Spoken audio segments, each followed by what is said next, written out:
அணிலாடும் முன்றில் ஆசிரியர் நா. முத்துக்குமார். கதையின் குரலாக நான் சுந்தரி தேவேந்திரன். வாங்க கதைக்குள்ள போகலாம். அணிலாடும் முன்றில் பாகம் 1. அம்மா. அம்மா என்றால் ஓர் அம்மாதான். உன் அம்மா, என் அம்மா என தனித்தனி அம்மாக்கள் கிடையாது. ஒரே அம்மா. அம்மா நேற்று மீண்டும் கனவில் வந்தாள்.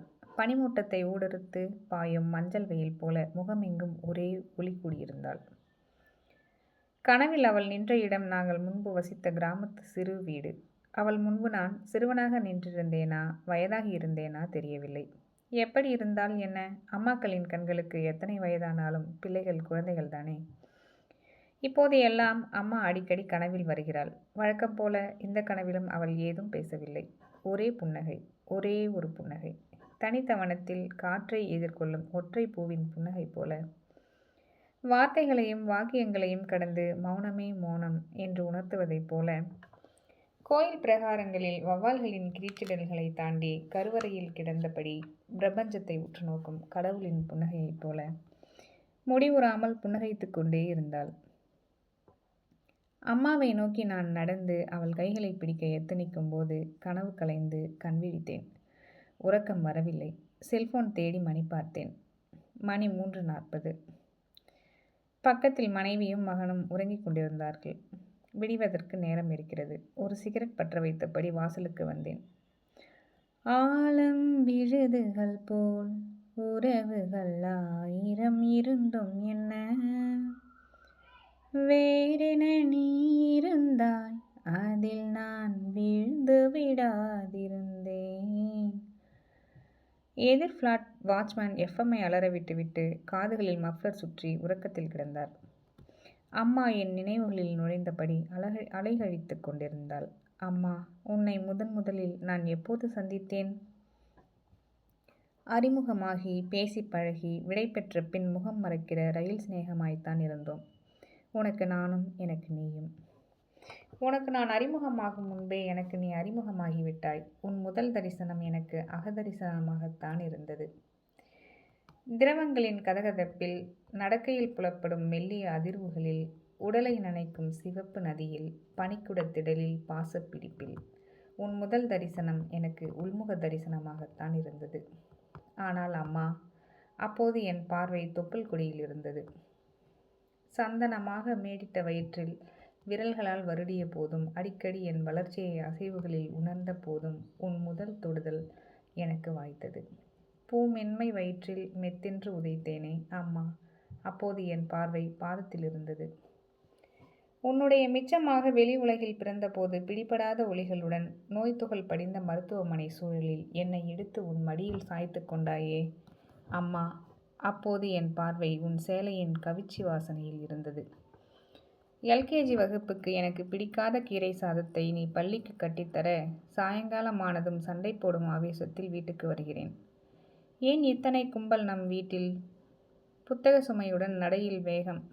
என் பிரிய அம்மா, பாயில் படுக்கும் நீ பலகையில் படுத்திருந்தாய். உலகை பற்றிய என் பார்வை திறந்த போது உன் பார்வை மூடியிருந்தது. அம்மா, அப்போது என் பார்வை சோகத்தில் இருந்தது. உன்னை உலுக்கிய என்னை தூக்கியது யார்? எவர்? ஒன்றும் புரியாமல் குரல்களுக்கு மத்தியில் குலுங்கி குலுங்கி அழுதேன். பக்கத்து வீட்டு மாமி ஆறுதல் சொல்லி கரும்பு தின்ன தந்தார்கள். ஆனால் அம்மா, அதற்கு அப்புறம் நான் தின்ற கரும்புகள் எல்லாம் கசக்கவே செய்தன. நிலவை யாராவது முழுவதுமாக பார்த்ததுண்டா? சிவப்பையும் நீலத்தையும் குழைத்து கதகதக்கும் தீபத்தின் தரிசனம் யாருக்காவது முழு நிறத்துடன் கிடைத்தது உண்டா? ஊருக்கு ஊர் நிறம் மாறும் தண்ணீரின் உண்மையான சுவைதான் என்ன? அம்மா, பிடிக்க வரும் சிறுவனின் கையில் வண்ணத்தை பதித்து வழுக்கிச் சென்ற வண்ணத்து பூச்சியாகத்தான் உன்னுடனான எனது நாட்களும். ஞாபக அடுக்குகளின் ஆழ்கிடங்கில் உனக்கும் எனக்குமான சம்பவங்கள் ஒன்றிரண்டே மிச்சமுள்ளன. உன் முகம் கிளைடாஸ்கோப்பின் வளையல் சித்திரமாக, ஒவ்வொரு முறையும் ஒவ்வொரு விதமாய்.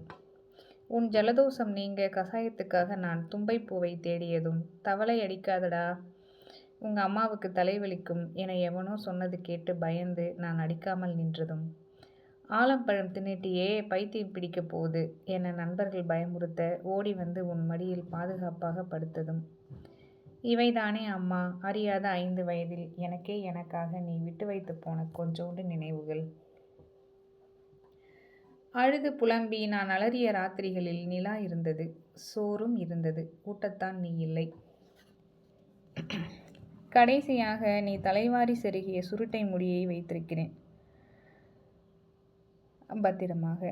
கடைசியாக நீ உடுத்தி கழற்றிய சேலை இப்போதும் இருக்கிறது என் மனதின் குளிர் போக்க. சமீபத்தில் ஆங்கிலத்தில் ஒரு கவிதை படித்தேன். நான்சி வில்லியட் என்கிற பெண் கவிஞர் எழுதிய அந்த கவிதை. வான்கூவர் நகரத்தில் ரயில் நிலையம் ஒன்றுண்டு. மரக்கட்டையால் ஆன அதன் நடைபாதையில் முன்பொரு முறை என் சிறு வயதில் அம்மாவும் நானும் ரயிலுக்காக காத்திருந்தோம். அங்கு வைத்துதான் அம்மாவின் தம்பி இருந்து போனதை யாரோ வந்து அம்மாவிடம் சொன்னார்கள். கன்னங்களை தாண்டி கால் விரல்களில் கண்ணீர் துளிகள் விழுந்த பிறகும் அதிர்ச்சியுடன் அம்மா அந்த நடைபாதையிலேயே நின்று கொண்டிருந்தாள். உலகம் என்பது அணுக்களால் ஆனது. நாம் ஒரு மேஜையை தொடுகிற போது மேஜையும் நம்மை தொடுகிறது என்பது உண்மையானால் அன்று அந்த நடைபாதையில் அம்மாவின் அணுக்களும் கலந்திருக்கும். நான் போய் அந்த நடைபாதையில் அம்மாவுடன் நின்ற அதே இடத்தில் நிற்கப் போகிறேன். நீண்ட நேரம், மிக நீண்ட நேரம். கன்னங்களை தாண்டி கால் விரல்களில் கண்ணீர் துளிகள் விழுந்த பிறகும் என்ற அந்த கவிதையை மொழிபெயர்த்த பிறகு கன்னங்களை தாண்டி என் கை விரல்களில் கண்ணீர் துளிகள் விழுந்திருந்தன. அம்மா, நீ நிரந்தரமானவள். உனக்கு அழிவு இல்லை. ஆகாயம் நீ, அதில் சுற்றி சுடரும் சூரியன் நீ, சந்திரனும் நீயே. நட்சத்திரங்களில் நின்று ஒளிரும் பிரகாசத்திலிருந்து புலப்படுவது உன் கண்கள் அன்றி வேறு என்ன? நீயே முகிலாகவும் முகில் தூவும் மழையாகவும் மழை நனையும் நிலமாகவும் மலர்ந்து கொண்டிருக்கிறாய்.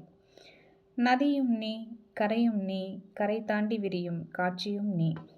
சிறு பிள்ளை உடனிருக்க கார்த்திகை மாதத்தின் அந்தி கருக்களில் திண்ணை எங்கும் அகல் விளக்கு ஏற்றுபவளிடமும் ஆலமரக் கிளையில் பழஞ்சேலையை தூளியாக்கி கைக்குழந்தையை கிடத்திவிட்டு அறுவடை வயலில் வேலை செய்தபடி நொடிக்கொரு தடவை திரும்பி திரும்பி பார்ப்பவளிடமும் அபார்ட்மெண்ட் பூங்காவின் சிமெண்ட் பெஞ்சில் காத்திருக்கும் மகனை அலுவலகம் முடிந்து வந்து சட்டை புழுதியோடு அள்ளி அணைப்பவளிடமும் பள்ளியின் மெயின்கேட் மூடிவிடக்கூடாதே என்கிற பதைப்பதைப்பில் மாநகரத்து சிக்னலில் இடுப்பில் யூனிஃபார்ம் குழந்தையோடு கடப்பவளிடமும் புதைக்கிற மகன்களை எல்லாம் விதைக்கிற விதைகளாக எண்ணிக்கொண்டிருக்கும் ஈழத்து தாய்களிடமும் நான் காண்பது உன் முகம்தானே.